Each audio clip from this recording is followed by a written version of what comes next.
Que foi, Miguel? O fogão tá fazendo barulho. Ai, meu Deus, você vai explodir essa casa, Miguel.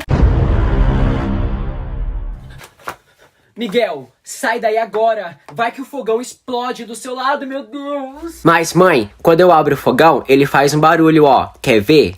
Não, não faz isso! Jurandir! Que foi, mulher? Que foi? Que foi, mulher? Um rato pra me dar uma vassourada nele? Jurandir, olha o que tá acontecendo com o fogão. Miguel, mostra pro seu pai.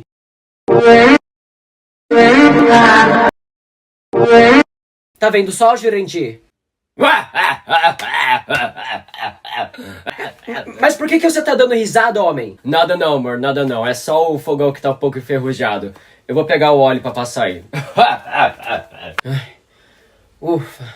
Viu só, mãe? E você falando que o fogão ia explodir.